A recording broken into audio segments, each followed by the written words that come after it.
Hello there, I'm Gray, the TF2 Weapon Ideas guy. I have decided to speak about the Sharpened Volcano Fragment today. It's a weapon that really puts the fire in Fire Axe, but it's been criticized by many as one of the worst weapons in the game.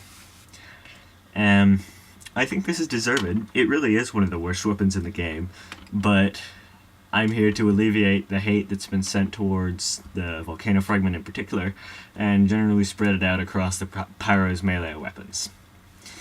See, it's so redundant because you have a flamethrower that sets people on fire, and it works very well at that range too. First, I'd like to discuss why people use fire axes in the first place. One, they can often be passed off as a stray chip of damage from somewhere, and are less likely to get people's attention since they're not, immediately being set on fire. The Sharpened Volcano Fragment doesn't even do that effectively.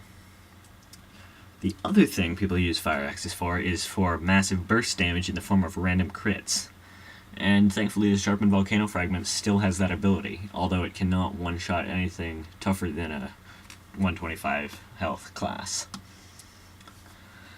So, if you're gonna go all shining up on people and start swinging your axe like mad, you can generally count on a random crit or two doing some serious damage. That's helpful, as opposed to the flamethrower's steady 4 to 5 to 7 damage over time. And then we're going to compare the Sharpened Volcano Fragment to other melee weapons that have damage over time effects, namely the Tribalman Shiv, Boston Basher, Southern Hospitality, and to some extent the Rap Assassin. Two of those, the Shiv and the Rap Assassin, have massive damage penalties, just to prevent them from being extremely effective in terms of damage. The Sharpened Volcano Fragment really doesn't have much of a damage penalty at all. It can still deal random crits, and it doesn't beat you to death if you miss. That's helpful. So, now that there's that established, Sharpened Volcano Fragment actually got off pretty well for being a damage over time melee weapon, almost as if Valve balanced it for having fire. And I'm going to be frank here, the reason the Volcano Fragment is bad is because it's a melee weapon centered upon blunt force trauma. The Pyro just doesn't go that way because he has that flamethrower that deals so much more damage at close range, and you will almost never use your melee weapon. I don't think I've ever gotten a melee kill with anything other than maybe the power jack and the back scratcher. I'm not an extinguisher guy. The reason 4 melees really dominate the Pyro scene, these, the power jack, the extinguisher, the homewrecker, and the back scratcher, are because of their abilities. The power jack speed bonus, for example, is a passive ability, as is the back scratcher's health changes.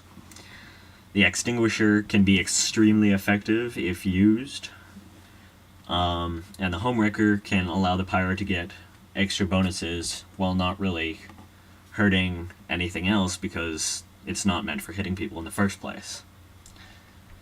And the other 4, well, 3 really, are the Volcano Fragment, Third Degree, and Stock Fire Axe. They're not really that used because if you happen to be hitting someone with them, I don't know why you're hitting someone with them, but it's probably a last resort kind of thing. You've run out of ammo. And the Neon Annihilator is just inferior to the homewrecker in almost all situations, unfortunately. So basically what I'm saying here is that all of these are savable weapons. You can make them interesting. You can make them usable in gameplay. The Fire Axe, however, is kind of stuck there because it's a melee weapon for a class that doesn't really need a melee weapon other than last resort sidearm. So, while the other 3 could use some reworks, I've already suggested a rework to the Third Degree. And yeah, that was pretty much my 2 cents on this Volcano Fragment thingy. Thank you for watching. I'll see you next time.